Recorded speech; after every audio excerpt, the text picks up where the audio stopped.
Well, as you know, I am a member in the International Club of Rome, and so we've been working on these issues for a long time. And one of the best strategies that I would highly recommend for anybody, not just those who are thinking at macro level, even if you want to start a new company, I would highly recommend getting the Transformation is Feasible report to the Club of Rome. It's called Transformation is Feasible.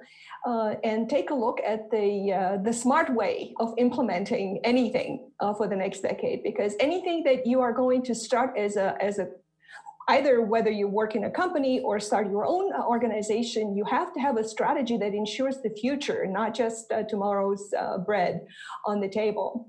So one of the things that I think it's extremely important to notice is that COVID-19 is reminding us of the fact that we're actually doing the same thing that we've done in 2008 after the financial crisis. We're printing money and throwing it away into a system that is broken. And without fixing it, we will get the same result as the famous fly. So this is why we need to stop providing liquidity for a bankrupt system and begin, while we provide the liquidity, begin to transform the systems. So what are the macro systems that need to be changed?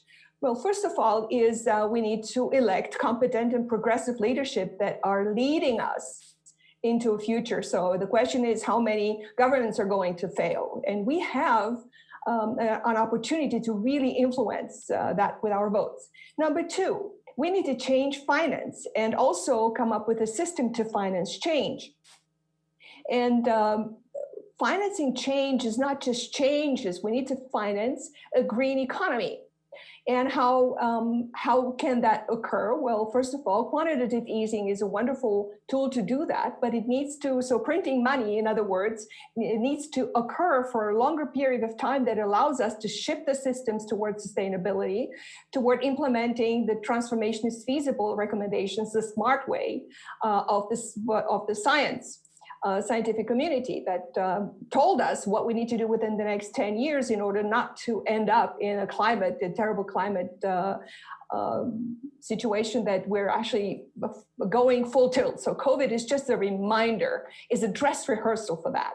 Then we also need to ensure the future of work.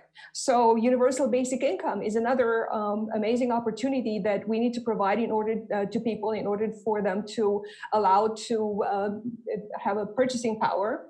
Another opportunity is macro change that needs to occur is change the healthcare system and also public education. Those of you who are just coming out of school right now know what the problems are with our public education. And I'm sure my son, for instance, he refuses to go to university because he doesn't have any respect for those professors who have not transformed themselves to address the issues that the young generation care about.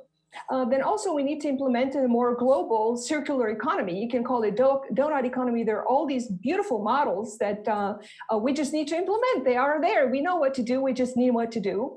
The most important thing also within the Transformation is Feasible, the smart way of the report to the Club of Rome, is the transformation of our energy systems.